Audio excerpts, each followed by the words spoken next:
where President Erdogan was personally involved in dealing with Hamas and some of the others. He's been great. They've all been really amazing. Indonesia's been amazing.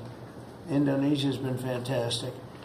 The whole world has come together for this. People that didn't get along, people that didn't like each other, neighboring countries that frankly didn't like each other, but now it's just this moment in time. So we look forward to welcoming the hostages, like you can't believe, home to their families, and that'll take place early next week. We hope Monday or Tuesday. And all Americans should be proud of the role that our country has played in bringing this terrible conflict to an end. And I want to thank, some of the people, JD, you were fantastic, and Pete, you were great. Marco was fantastic. Some of you were very much involved. I'm looking around. So indirectly, I think almost everybody in this room was involved. Susie, I want to thank you very much. You were incredible. You've done an incredible job. So, and yes, John, what you've done was invaluable.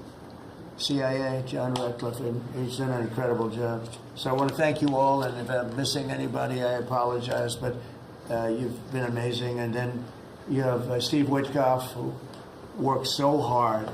And you remember we settled 7, this is number 8, we settled 7 wars or major conflicts, but wars. And this is number 8.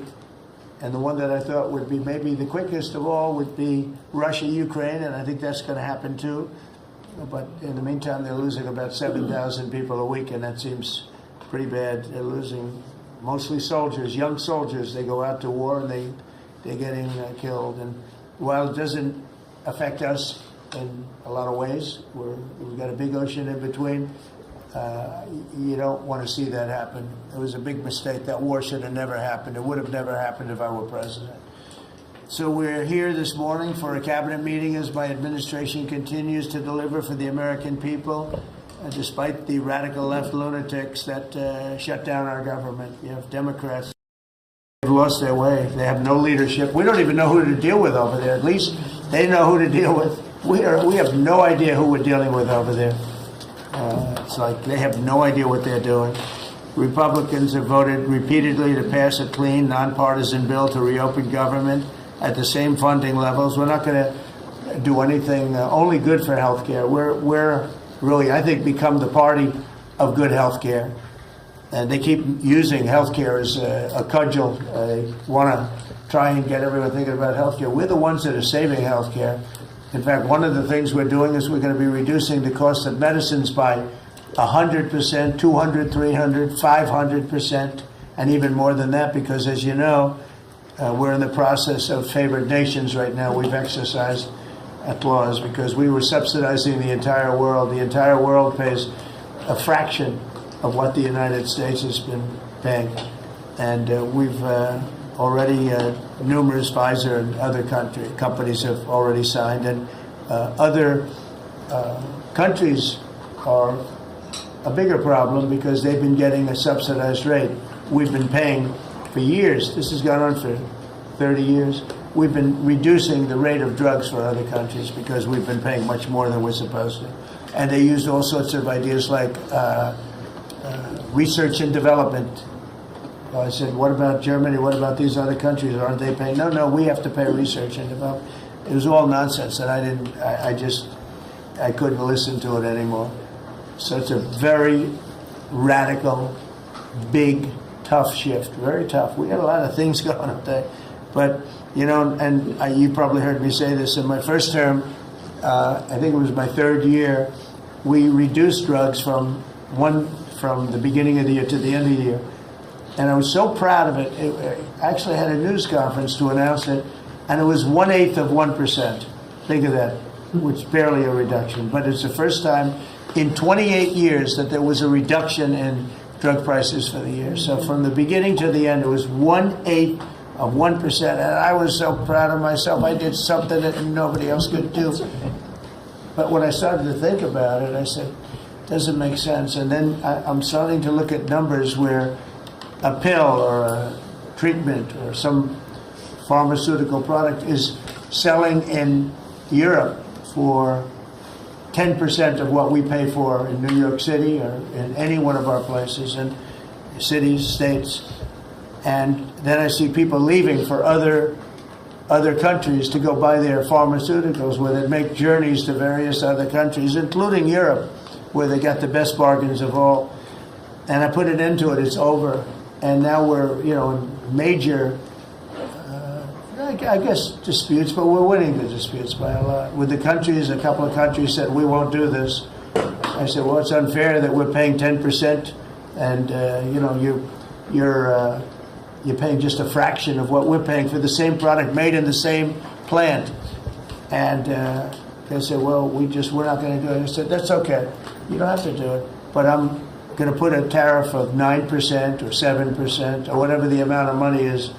And I'm going to put a tariff on your country for the amount of money that you're taking advantage of us for. No, you can't. I said, yeah, I can do that. I'm going to do that. And they would immediately agree. And it'd make the tariff substantially more than the number we're talking about. And they would immediately agree. So we have the consent, I think, Bobby, of every country, essentially. They know that if they don't do it, we're going to put a tariff on for double the price, and then they're going to do it. So we never had that before. You never had anybody in here that knew what the hell they were doing, I'll be honest. It really makes me angry. Because for years and years, and this started many years ago, and basically we subsidize the world. So this is going to have a huge positive impact on Medicare, Medicaid, even Social Security. But anything where there's pharmaceuticals, drugs involved, it's going to have a tremendous impact. So we're going to get drug reductions of 100%. I told you 1/8 of 1% that I was proud of myself. Now you're going to get 100%, 150%, 200, 300, 400, 500%. You're going to get the biggest drug reductions that you've ever seen. And they're already, I guess they're starting to kick in, but we've made deals with numerous companies and we're going for the full bore. We want whatever the price is. So that would mean that the world price, because the world is bigger than the United States, a lot more people, but the world price will go up a little bit and our price will come down a lot. So if a pill sells for $10 in London and $100 here, the pill will go to $20 in London and $20 for us. It's pretty simple. And that is a number that nobody can even fathom. It's a little like tariffs. Nobody knew how big they were. Nobody knew until they started seeing the trillions of dollars that have come in. I don't know why they didn't understand it. It's something they should have understood. We were taken advantage of for years with tariffs, and now I don't want to say we're taking advantage, but we've become a very strong country because of the money that's coming in. Republicans have voted repeatedly to pass a clean, nonpartisan bill to reopen our government, and remember, at the same funding levels both parties have supported in the past. So the radical Democrats have chosen to put the economy of our country. We have the best economy we've ever had. We had the best economy in my first term, but we have an economy that's blowing it away, and we have the Democrats that are trying to obstruct. They don't want to have a good economy. I don't think they want to have a good country. That's why they try and stop our law enforcement from doing what we did in Washington, D.C. In Washington, D.C., we have a great, safe, beautiful capital right now. Beautiful. It's so safe. You can walk down the street. Numerous people standing before me were mugged. And you're not going to get mugged anymore. We have a safe capital, one of the safest. We took it from one of the most unsafe places to one of the most safe places in the country. And we also beautified it, and we're in the process of doing even more so. So we're very proud of our capital. Again, we were embarrassed by our capital. A lot of people being killed. They'd come from Iowa, Indiana, Florida. They'd come up, and they end up getting shot. They're not getting shot. We moved out 1,700 people approximately, right? Approximately 1,700 hardened criminals, career criminals. They moved them out. So Chuck Schumer and Hakeem Jeffries and the congressional Democrats are holding the entire federal government hostage. I will tell you, a lot of Democrats want to get this thing open too. They do. They're calling us, and they just want to get it open. And all we're doing is saying, just play the same thing until we get it straight. And they don't know how to go about it. I mean, And the problem is we really don't know who the hell is leading the Democrats. You have this AOC, I don't know her at all, but I watched her the other day. She said, well, if they want, they could come to my office. That's not leadership, you know. The only one that challenged her actually was Nancy Pelosi, and Nancy's not looking too good. I don't know what happened to Nancy, but she's not looking great. But she was the only one, I give her credit, she was the only one that challenged her. But AOC said that they can come to her office and negotiate, the Republicans. And we're saying, oh, I didn't know she was in leadership. But she's taking Hakeem Jeffries' place, and Schumer's afraid that she's going to run against him. And right now, I don't know, he can change, life is crazy, right? But right now he can't beat, I don't think he can beat anybody. So he'll lose in a primary. I would say he'll retire before he loses in a primary. So I think Schumer's going to retire because he can't beat anybody. His polls are so bad. Meanwhile, the Democrat shutdown is causing pain and suffering for hardworking Americans, including our military, our air traffic controllers, and impoverished mothers, people with young children, people that have to live not the greatest of lives. But we're doing so many tax cuts. We've cut their taxes. The great big beautiful bill, we've cut their taxes at levels that nobody's ever seen. I mean, no tax on tips, no tax on Social Security, no tax on overtime. It's been a great thing for a lot of people. They're doing great. Despite all of the damage that it's caused, the shutdown has been, you know, pretty damaging. I mean, it's not yet because it's early, but it gets a little bit worse as it goes along. And we'll be making cuts that will be permanent. And we're only going to cut Democrat programs. I hate to tell you. I guess that makes sense. But we're only cutting Democrat programs. But we're going to start that. And we have Russell, we can talk to you about it if he wants to, but we'll be cutting some very popular Democrat programs that aren't popular with Republicans, frankly, because that's the way it works. They wanted to do this, so we'll give them a little taste of their own medicine. But Chuck Schumer proclaimed this morning that every day gets better for them. No, every day it's actually getting worse for them. And they're having a rebellion in the Democrat Party because they want to stop. And if you saw all of Schumer's, I watched last night like 10 different times over the years, he said, you can't shut down government, you can't shut down. And now he's the one that shut it down. So this is a confession that he's acting not to serve the people, but to serve the partisan interests of his party. And I don't think he's serving them well because they're way down. Look, they just lost an election in a landslide. You know, it was interesting. I watched Kamala. It was a sad figure. I watched her the other day saying the election was very close. I said, no, the election was a landslide. We won the popular vote by millions. We won the Electoral College by, I think, 312 or 315 to 220 something. But there's another one that we won that's why when you see the maps are completely red.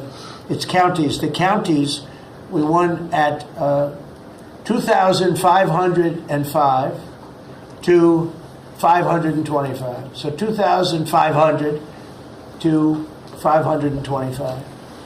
That's called one of the greatest, biggest landslides in history. And that's one that people are using now as a primary. But literally, when you see it colored in, the entire country is red representing Republicans. So, you know, they go around, they just lie. They just lie.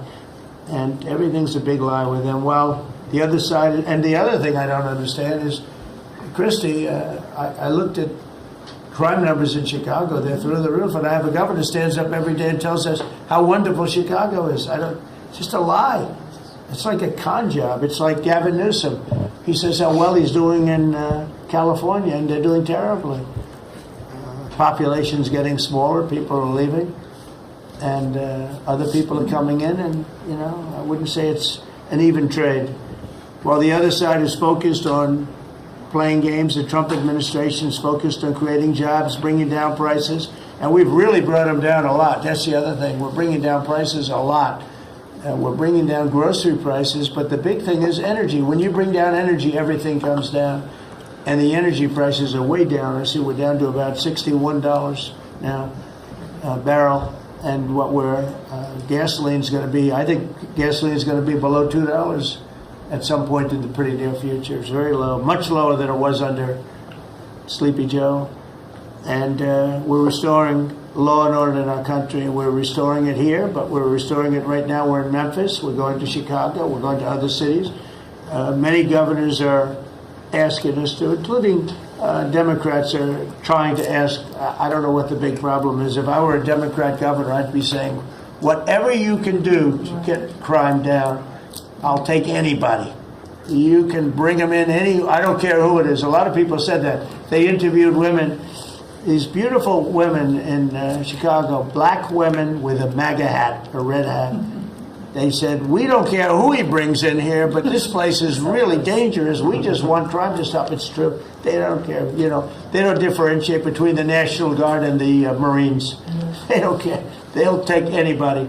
And that's the way it is. I mean, they want what we did in D.C., they want to happen to them. And it's happening in Memphis already. I see in less than a week, the numbers are really good.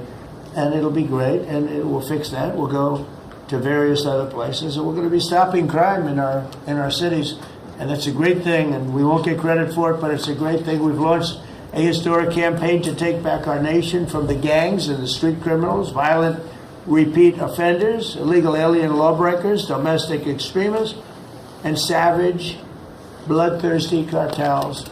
And very little, by the way, is coming in by water, in case you haven't known. The drugs aren't coming in by water. In fact, we can't even find any boats in the water anymore. We had boats, we were like a subway train loaded up with drugs. Every single boat that you see getting taken out kills 25,000 Americans. Think of that. Because it's pretty tough stuff. But it kills 25,000 Americans. So when you hear that, it's no longer tough. But here in Washington, we've deployed federal law enforcement and National Guard to restore public safety, and we're working to replicate that in numerous places all over the country. And we have a very powerful military. We have a very powerful National Guard. I want to thank the governor of Texas, who has been, as usual, great. Governor Abbott, he gave us 400 troops without even a question. And we have other governors likewise doing what has to be done, because they know we have to confront crime.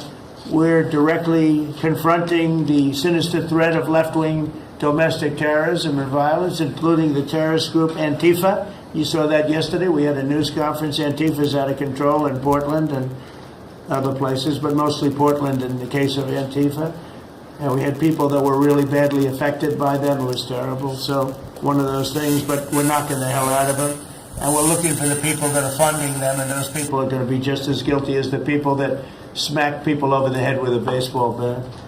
And I'd like now to ask Attorney General Bondi and Secretary Noem to discuss this a little bit and tell where we are. And then we'll go around the room. We'll go quickly. We're going to go quickly if we can, because we have a lot of things to do, including I won't be spending that much time here because I'll be leaving fairly soon for the Middle East. And I'm very honored to be involved with that, I'll tell you. It's a great thing for our country. People are so happy about it. I've never experienced anything quite like it. I've never seen such universal praise for being able to do something. No, it's something that nobody thought was possible, and we're going to end up having peace in the Middle East. Who would have thought? So, Pam, could you start, and then Christy, please. Sure, President Trump, and despite the Democrat shutdown of our government, our law enforcement officers are out there working without paychecks, round the clock, to keep and make America safe. Secretary Hegseth and I were recently in Memphis. We had 1,100 law enforcement officers in one room with us. The Memphis PD, they were the happiest to see us, don't you think, Secretary Hegseth, of anyone. We had ATF, DEA, FBI, U.S. Marshals. I'm not sure if our park police were there. We had Treasury, Secretary Bessent, and of course we had Secretary Noem's Homeland Security, all working together with the Guard. They were so happy to have us there. We've been making arrests left and right. So far, we made 562 arrests and seized 144 illegal guns just in the short time we've been in Memphis. And many of these people are career criminals. And when you take them out of a place, your crime rate just goes down. These people commit crimes every single day. They're sick.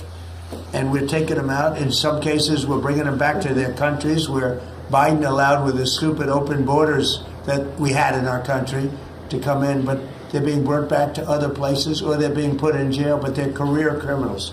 President Trump, last night alone, we made 91 arrests, 19 firearms off the streets, and one was a warrant for a homicide, and 4 sex offenders who had active warrants. One was a sex offender on a child.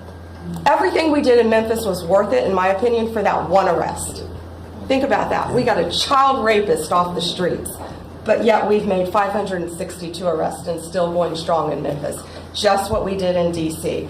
But it's because it's all of us. It's a team working for you to make America safe all together, round the clock. Thank you very much. Thank you, Pam. Thank You're you, doing a great President job. Trump. And it's amazing that we're not getting cooperation from Democrats. It's like, it's a new issue. You know, we have all the old issues of the wall and the border and all of the things, men playing in women's sports they still want that, transgender for everybody. All these issues are so crazy, but we have a new one. It's called crime.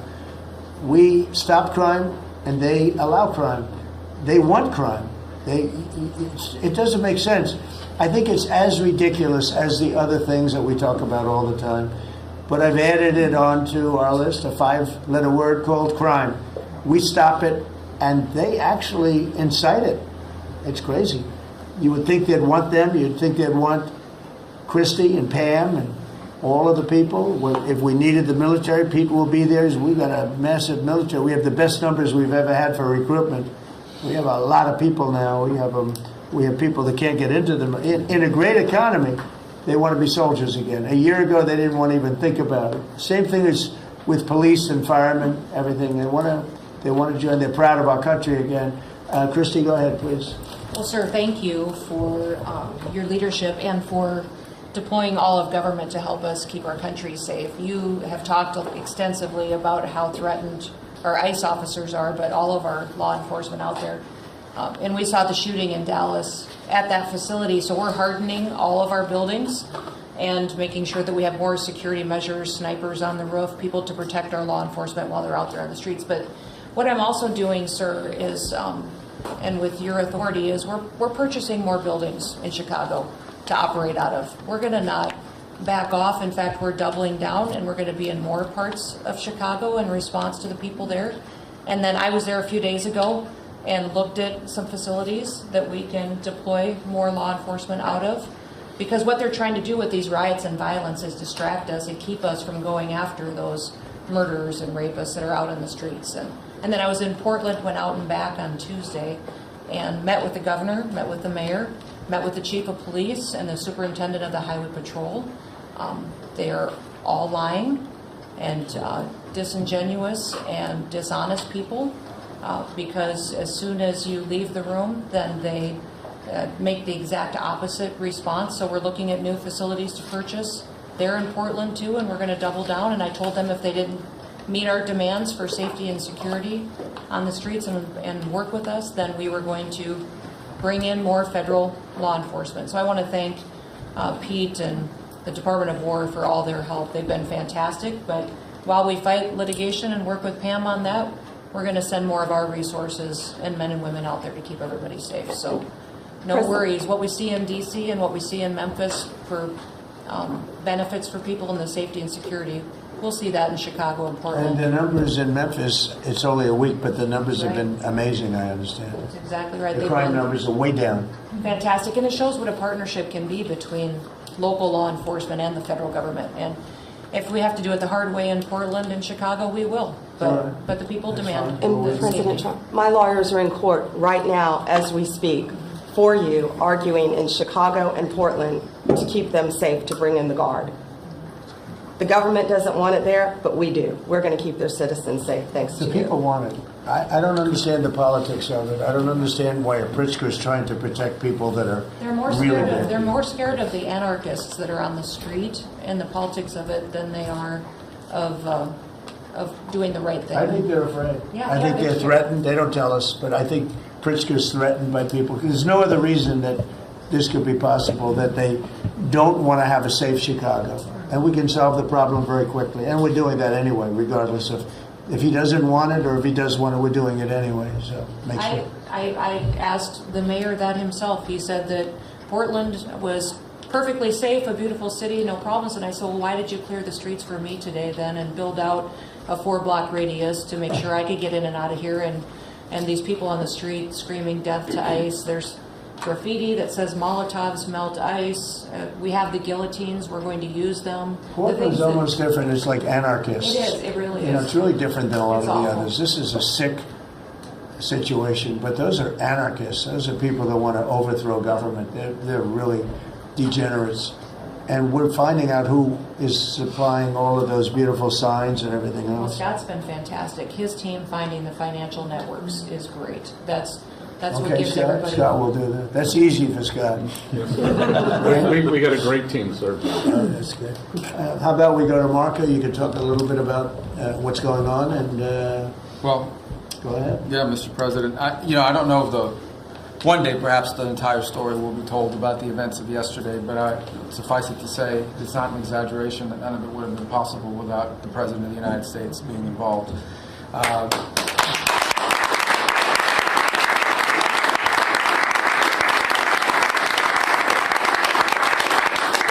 It really began with your trip to the Middle East, where these relationships were forged with partners in the region, personal relationships, close relationships that created the foundation where all of this was possible.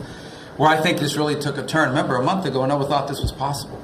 Where it really took a turn about a month ago, less than a couple weeks ago, is when we were at the United Nations, and you convened a historic meeting, not simply of Arab countries, but of Muslim-majority countries from around the world, including Indonesia was there, Pakistan was there, and created this coalition behind this plan. Then on that following Monday, you met with the Prime Minister of Israel here, and that plan was presented. And then, of course, our great negotiating team followed up on it.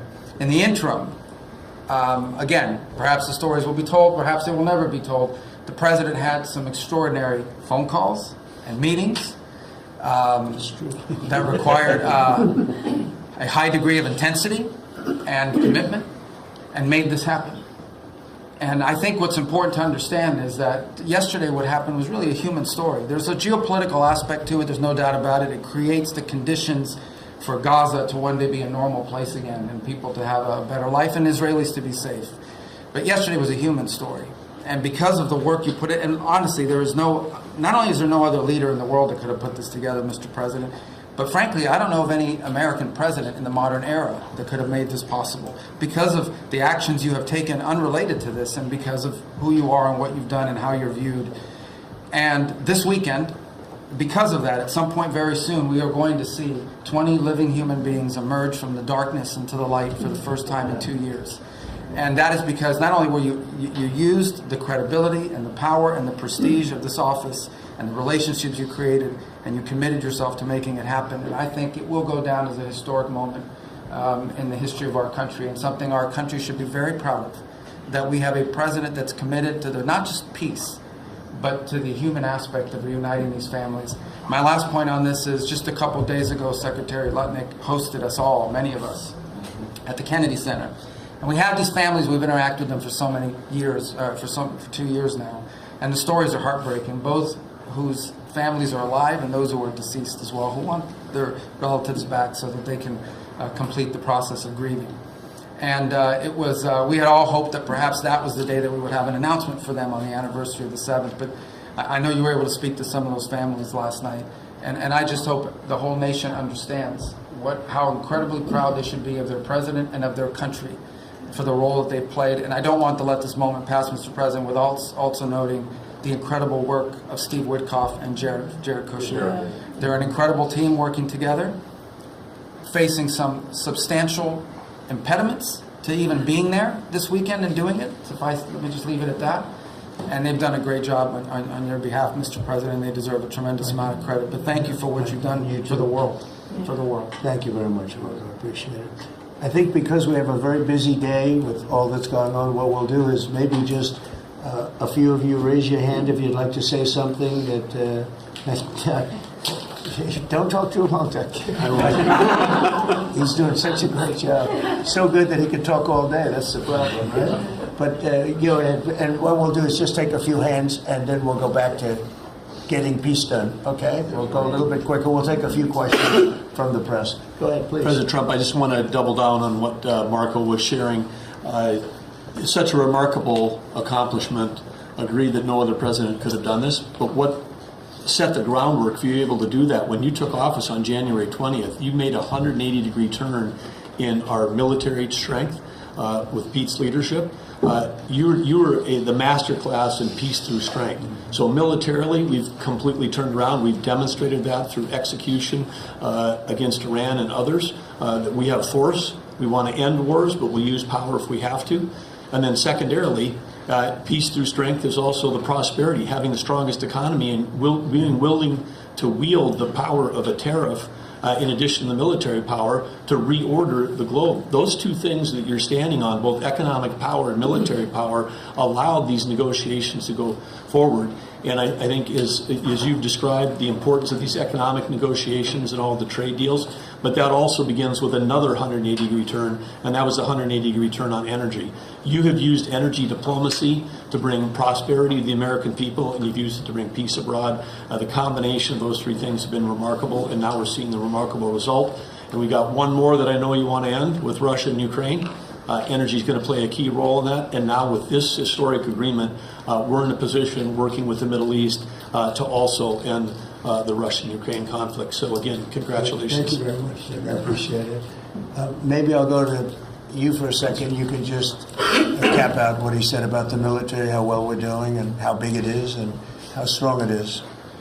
Mr. President, you're exactly right. At the War Department, you don't get peace without strength. And our job is to be the strength part of the equation and deliver that when necessary, as you demonstrated with your Order of Midnight Hammer.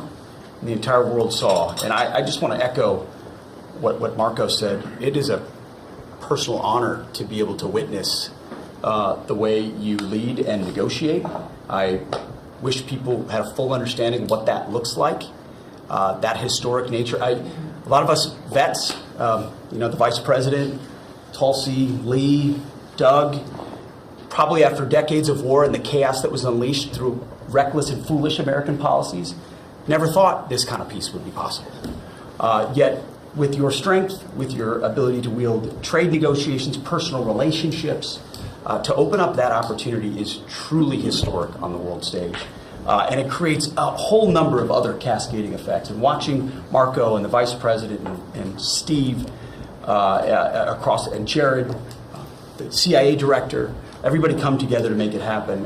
You've formed a phenomenal team, Mr. President. And at the War Department, our job is to make sure if and when there's question about American commitment, the whole world knows we've got the biggest, strongest, most lethal, and most ready War Department in the world, which is true, which is why we saw record recruitment in 2025, Mr. President. The first 2 weeks of 2026 already blows that out. FY 2026 already blows it out of the water. In fact, re-enlistment has already met its year-long goal in the Marine Corps in 2026. 2 weeks.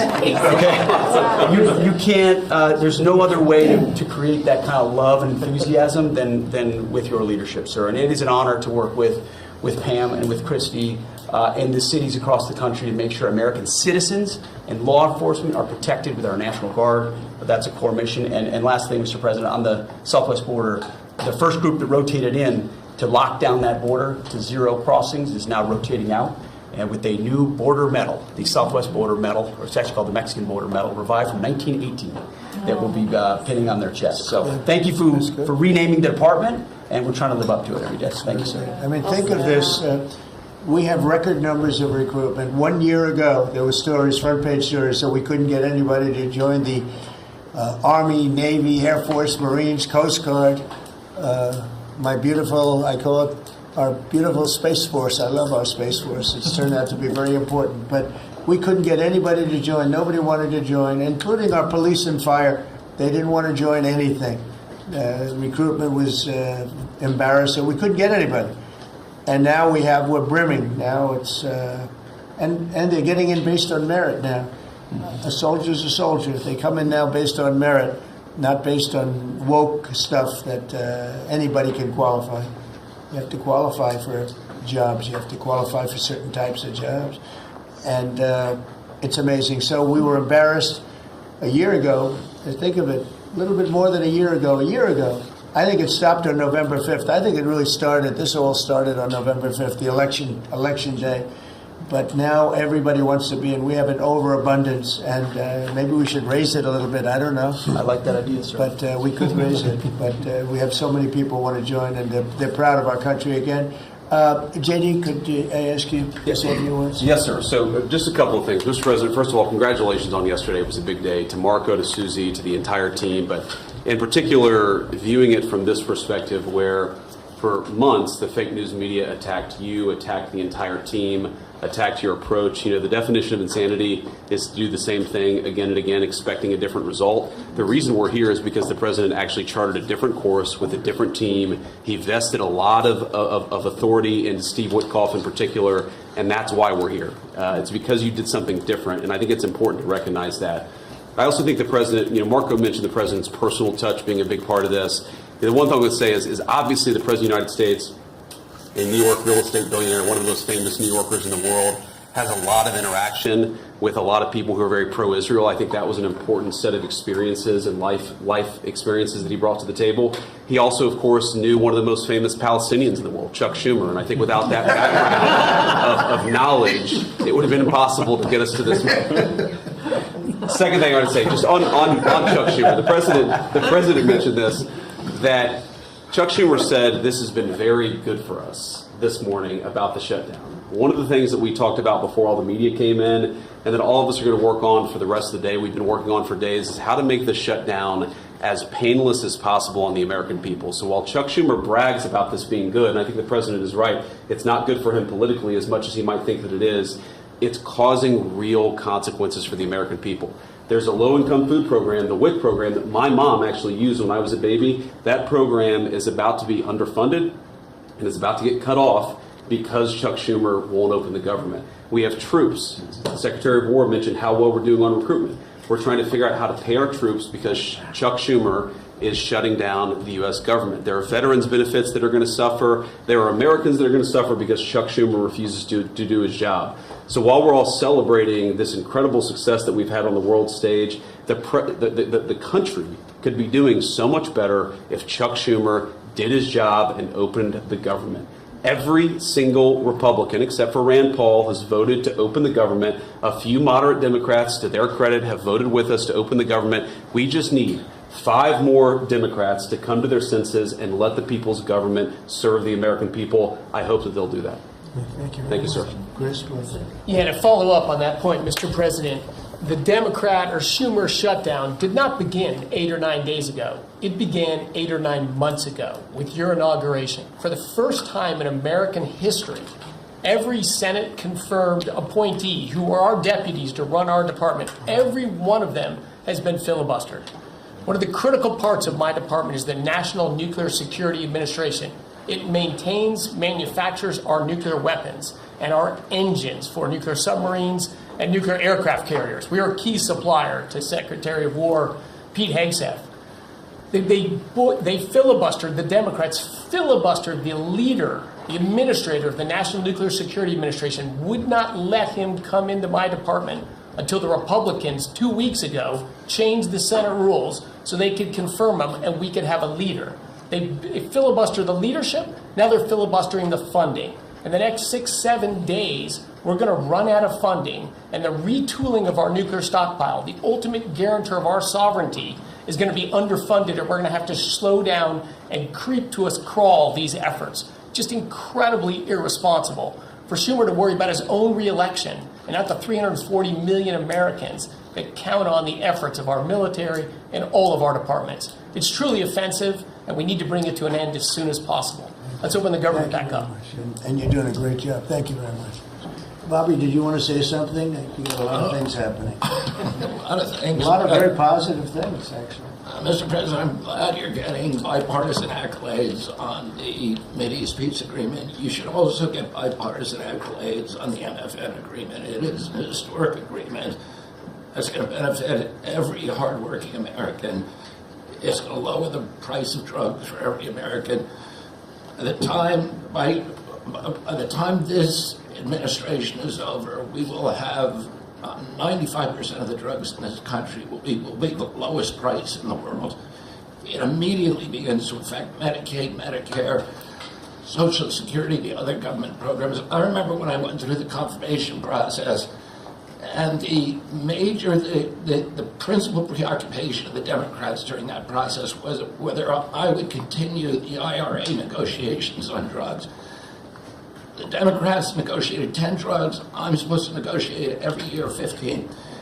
The 10 that they negotiated, they claimed to get a 22% reduction, but it was a lie.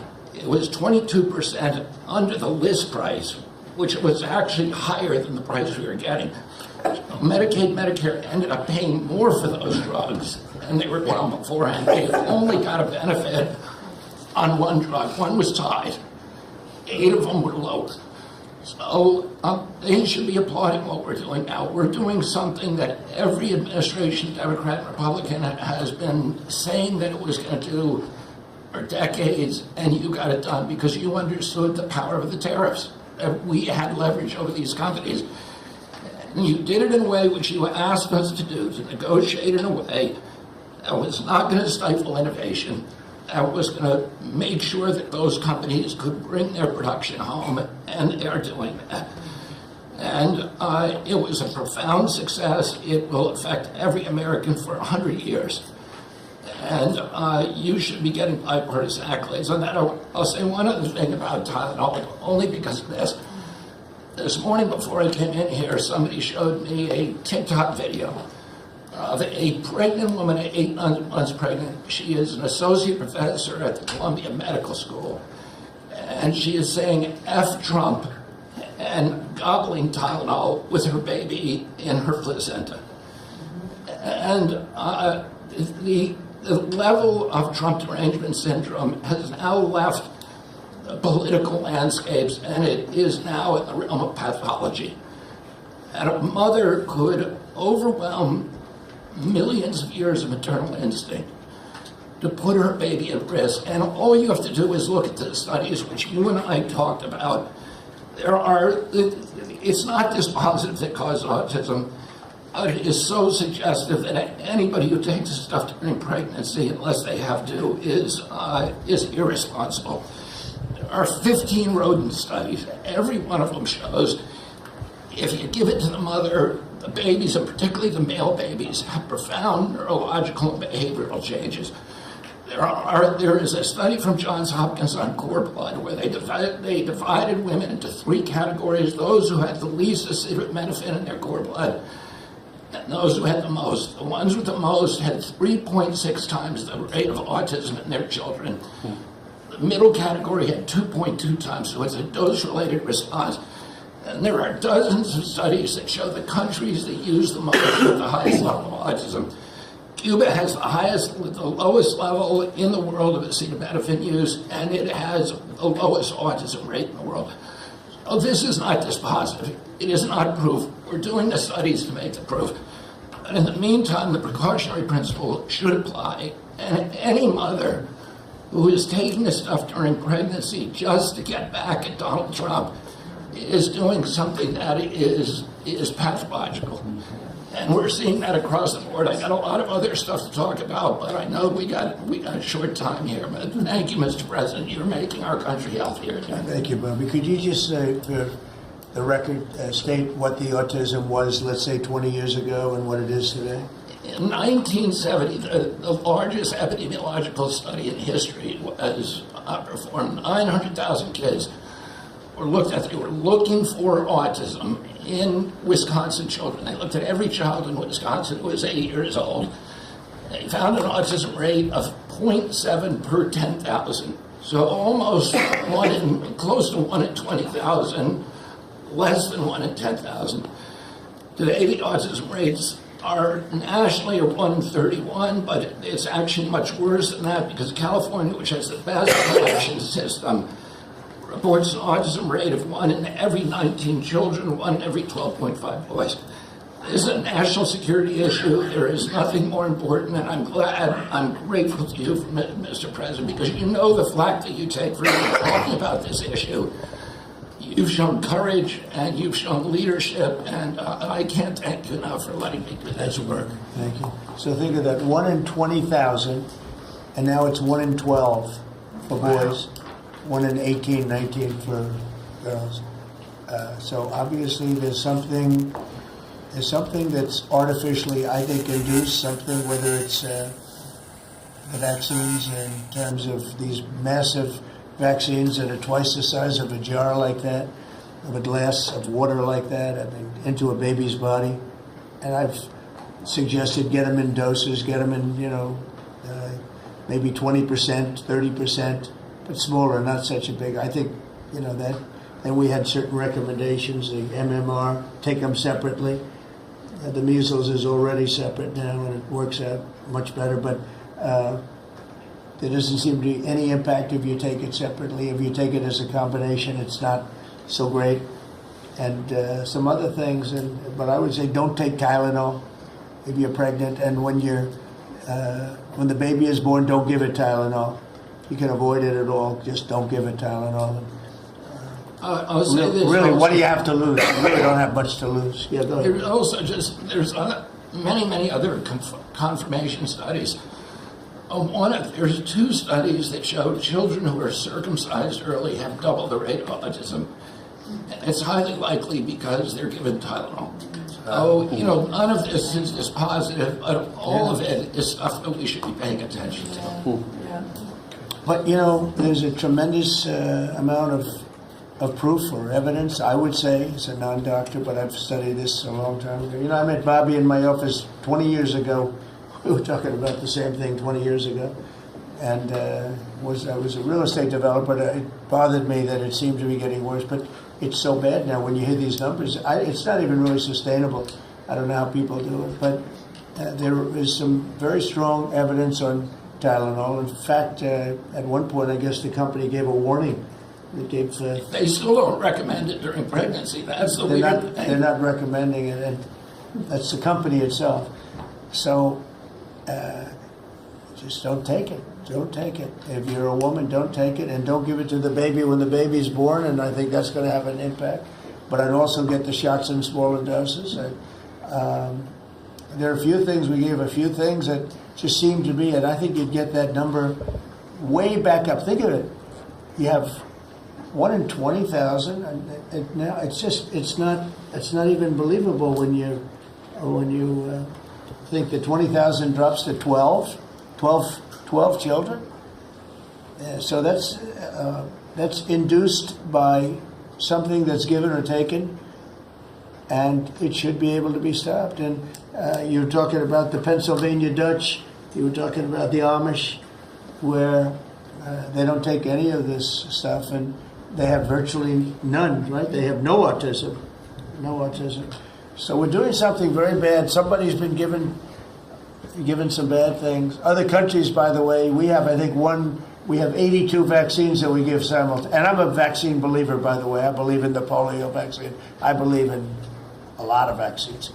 But when you give 82 vaccines in a shot to a little baby that hasn't even formed yet, it's a lot of vaccines. And in Japan, they give a much smaller number. In Germany, they give a much smaller, like 28 vaccines. That's a lot too. But 28 is a lot different than 82. So, but I would say on the Tylenol, don't take it, and that will be.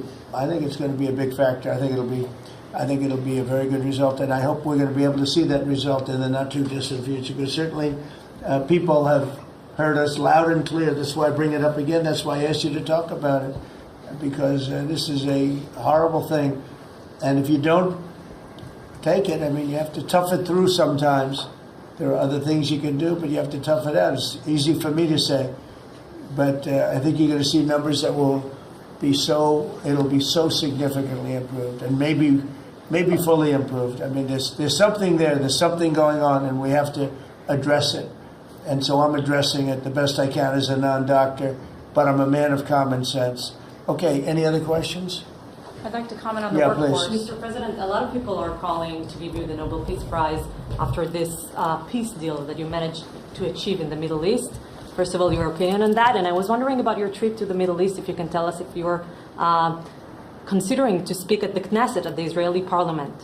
Well, they asked me to speak at the Knesset, and I've agreed to. If they would like me to, I will do it.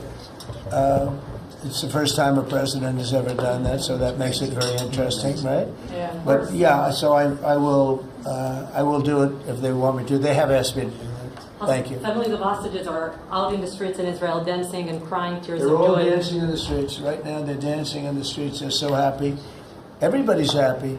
They're dancing in the streets of Arab countries, Muslim countries. I've never seen anything like it. Everybody is happy. It's been really amazing. Thank you. President Trump, on the international peacekeeping force that's going to be deployed to Gaza soon, do you expect that Pakistan, Turkey, other countries to contribute forces? Has that become firmed up? And also on the shutdown, it seems like in the House there's a majority support for a temporary extension of the Obamacare subsidies, perhaps minus the funds for illegal immigrants. Is that how you see the deal to end the shutdown happening? Well, I see the deal just getting extended as we continue to talk. But we're willing to pay because we're paying. You know, it's very simple. We're paying.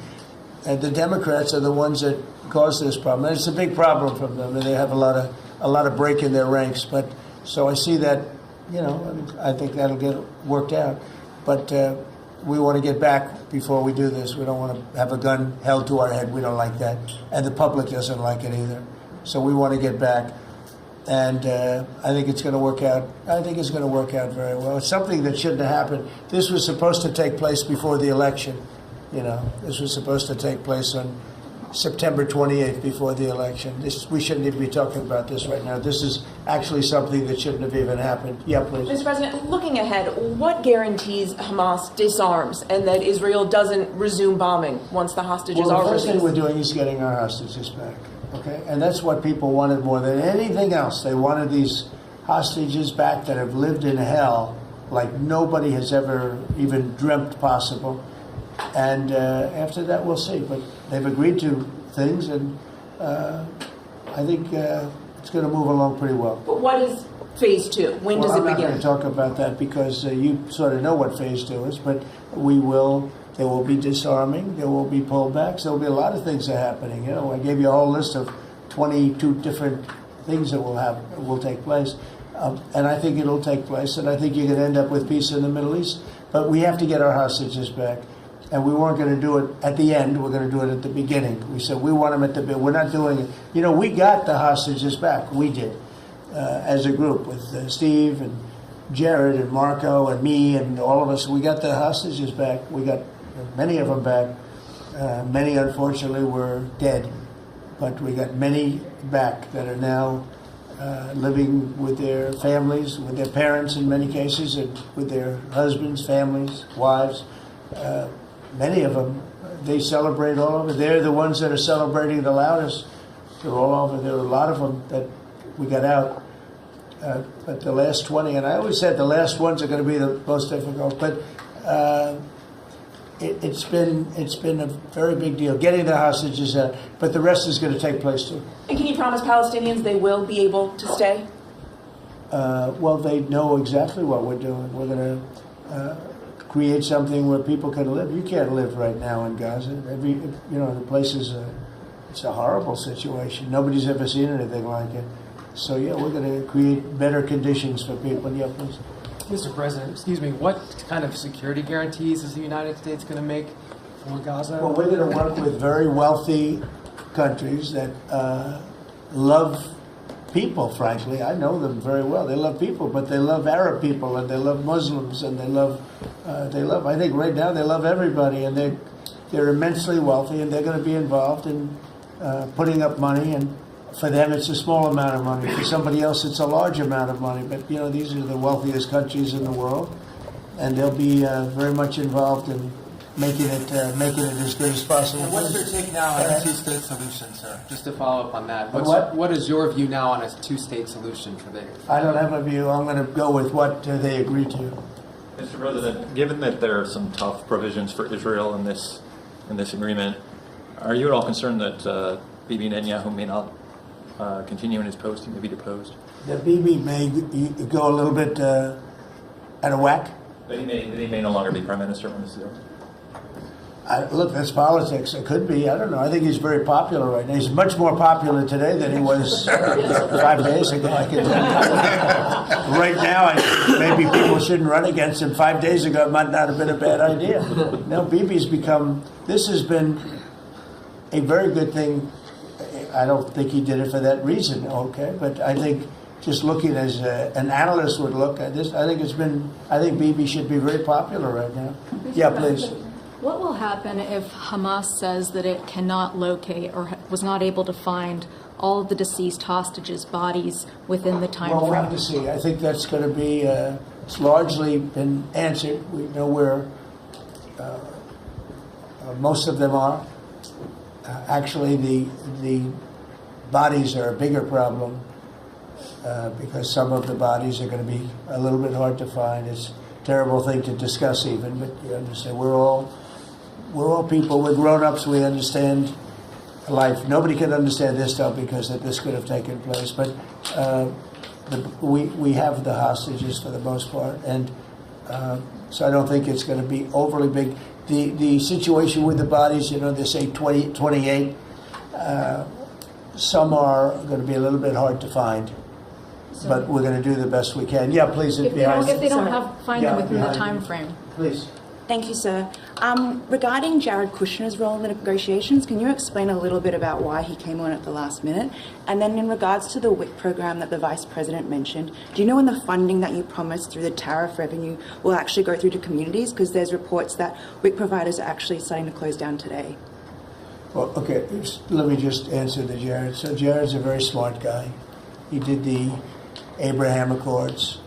Some people say the Abraham, which I love the way that sounds, but he did the Abraham Accords. It was a great thing. 4 big countries joined. If I were president, if the election would have been a correct election, which it wasn't, you'd have every country in there. Maybe even Iran would have been in there, frankly. But you'd have every country in. Now, by the way, that's going to be filled up rather quickly. People want to join the Abraham Accords.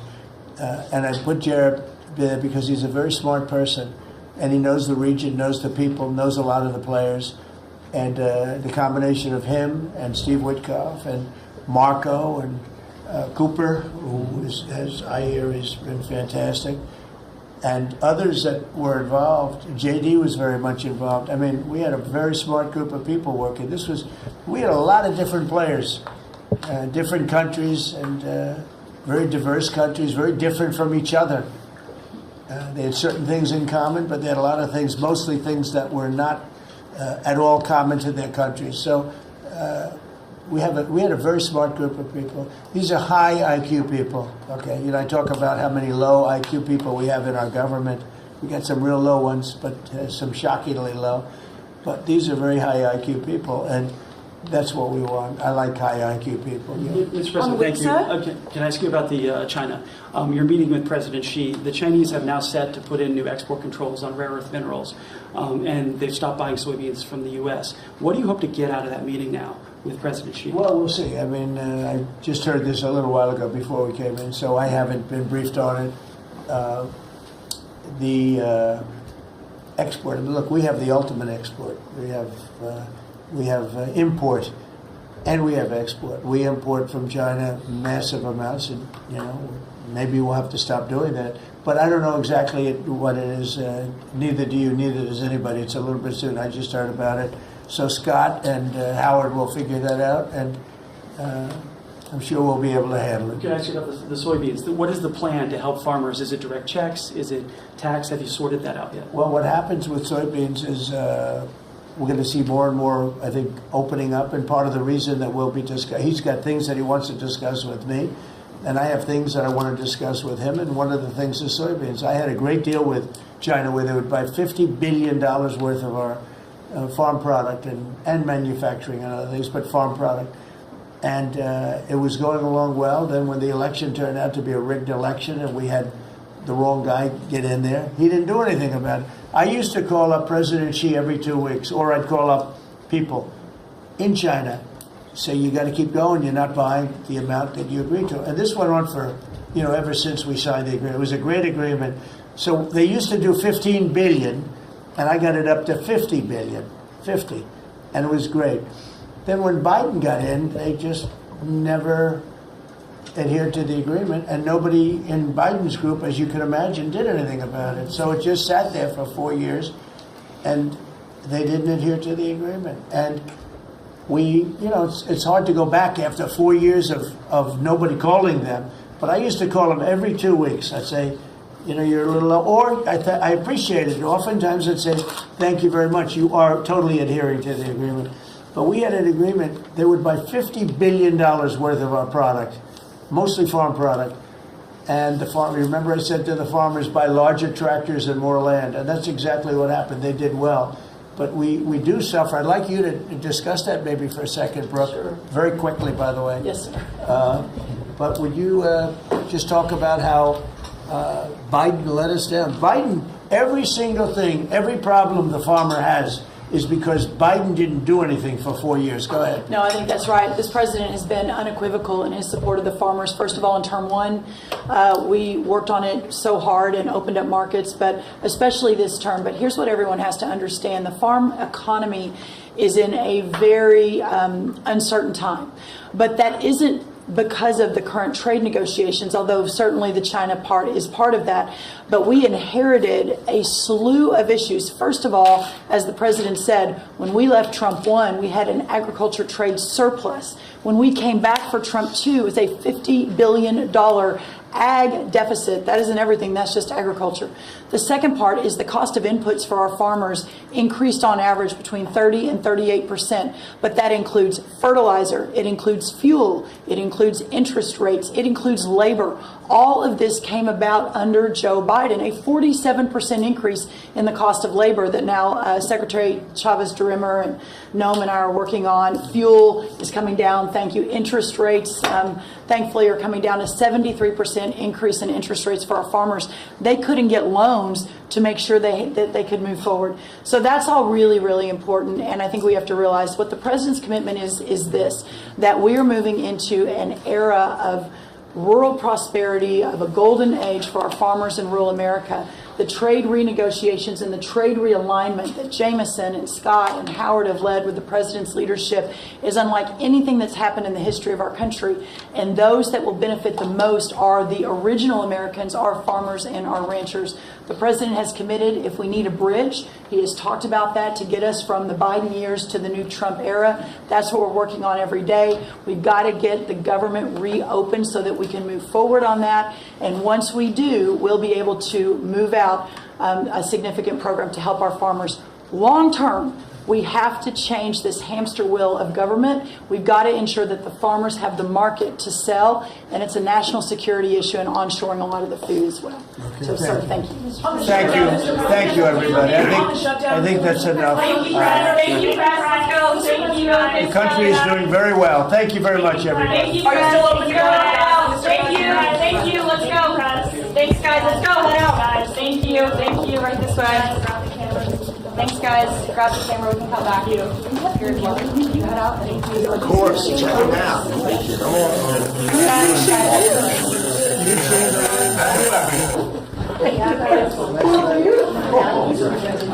Yeah,